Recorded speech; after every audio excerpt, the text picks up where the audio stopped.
Hi everyone, welcome to part 2. We're now down into the woods, well on our way across to Caerleon, and we've stopped and just come across this little creek here. I thought you guys would like to see and hear and enjoy the quietness in the woods.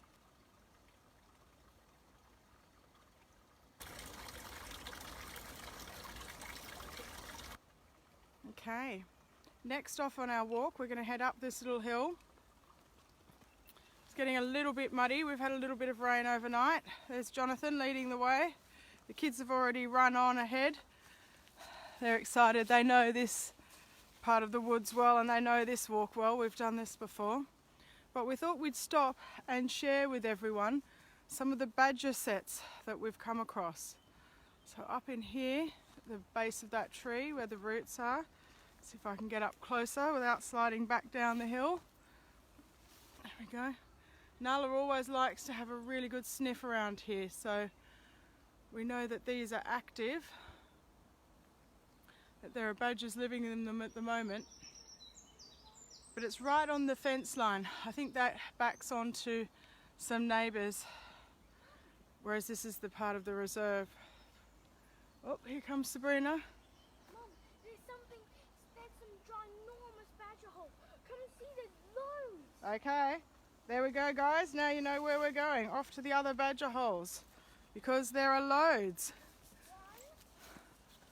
Good, well done.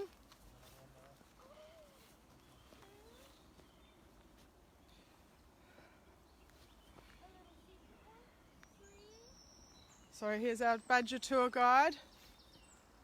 They're well hidden, aren't they? These ones are well hidden. Keep going, sweetie, take us to the next one. Some of them are right down on the actual path. Let's head up here. Right, Jonathan, you can give us some commentary. I've got to get up this pile. Thank you. Oh, lots of loose dirt. I'll just show you what I nearly sort of went flying down. That could have been entertaining. Well, is it a leaf or a badger poo? One of the two. Excellent. We found some badger poo. Here comes Nala to smell it out. Very fresh soil, so this one's very clearly in use. You can see where they come in and out. That's right. The soil is so fresh that I nearly went straight back down the hill. So there we go. We can't see much further into there. There's also one behind as well. So they've obviously got a little community here. There's loads of them. And it's a great spot because it's up high, but they've got the creek just down through there where we came from, and also further straight down there. So let's walk along a little bit more on the path. Try not to slip and fall, as much as that would make entertaining TV. Well, there we go. God, that soil really is soft. It really is fresh. Okay, sorry Sabrina, please say that again.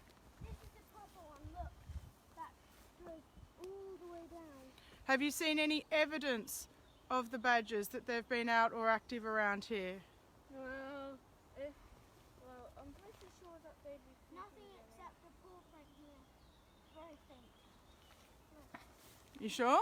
Yes. Okay. Could be an old one. Could be an old one. Well done. There's plenty of moss around. Plenty of moss? Who can tell me what badgers eat? Guys, who can tell me what badgers eat? Yeah, and they might eat nuts because there's so many nuts out here. That's it, good. Or it could just be squirrels. That's true. We see a lot of squirrels in these woods, don't we? We saw some yesterday on the path. What do you think, Jonathan? What do you want to add around badgers? The kids were right. They eat worms, insects, that sort of stuff. They even eat honey. I'm sure they would if they found some. They climb up into trees to get it. Is that right? Yeah.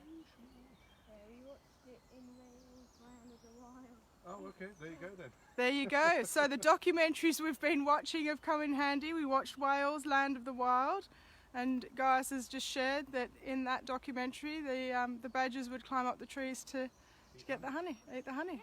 Most of them would fall down. I'm not surprised. They're not really built for climbing trees. Well, they have claws, don't they? They do. Very, very sharp claws. But they are quite stout creatures. And relatively short legs. So Yes. not So not natural necessarily. climbers. What have you found? Claw marks. I think they were drawn. Bit of creative license. Okay, let's keep walking for a little bit. We're basically going across the reserve now. And then in a little bit, yep, more holes up here. What can you see there? Ooh, Are they real claw marks? they are. Hope you guys can see that. There we go, some real claw marks from where they've been scratching. Obviously, this den will still be digging. Oh, yeah. They'll keep digging and excavating and clearing out the rubbish and all that stuff the entire time they live here. Wow. Right, keep walking. Then why are a few of these holes covered in water and plants? Because they use some to go in and out, and some are just there to let air into the set, so that they can breathe. So maybe years ago that was the main entrance, but as it's expanded, they've now created a new front door over there. Yeah. So whenever they feel like an extension, they can do a bit of digging. Yeah. Like Fantastic Mr. Fox, remember they built a web of tunnels, didn't they? Yeah. Sounds right. Also, this could be one burrow with a ton of escape routes. That's right, Definitely. definitely. Because they wouldn't want to have just one way in and out, would they? Yeah.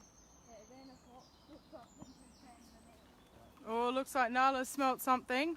She's on the lookout. Can you guys go and see? Is there a squirrel or something up there? More a rabbit. We see lots of rabbits here as well, actually.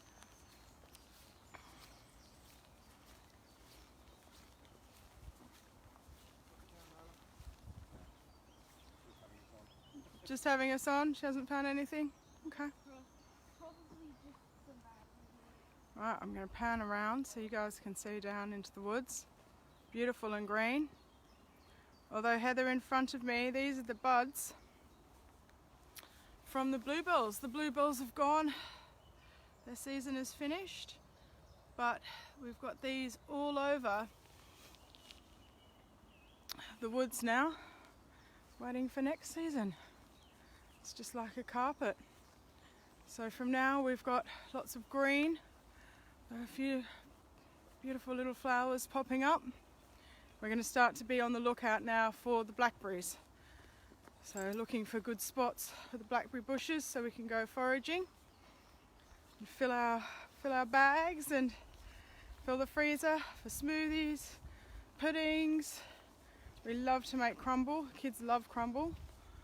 And they've actually gotten used to picking the blackberries and eating them. Before, G would only pick them, he wouldn't eat them, but he'd like to lick the juice from his hands.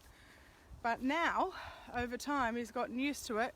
I think he loves the idea that we're foraging for our own food, so he really is getting into actually eating it as well. And as for Miss Seven, she's really good at trying stuff most of the time and is really getting into berries as well. Yes? Just a moment, let me come close up. Okay, sorry. These little white things, they are eggs. Fantastic. And what are in the eggs? Do we know? Don't touch them. We don't know, but there's some kind of bug. What do you think? What actually, these are spittle bugs. So inside here is a little tiny green insect, and it drinks the sap from the plant, and then it makes bubbles and smooths them all over itself, so that it lives inside a little bubble of, or this white thing here of spit and bubbles. Phlegm, dear. Yeah, phlegm. And that's where it spends its life. There's a little tiny green bug inside there, and it will lay its eggs and things towards the end of the summer, but that's where they live. And I guess that protects it as well from predators. Correct. Yeah, probably. Cool. Ooh. And some don't live in bubbles, and they Fly around. greener. Right, go on, off you go. Keep walking. Right, we're going to walk a little bit further, then we're going to say see you later. And I think we'll then pick you up down in Caerleon. So once we go through this path, sort of across here, we'll head down to the bottom Okay? Mhm. Thank you. And then across the fields and into Caerleon. So on that happy note, we're going to keep walking and we will see you guys soon.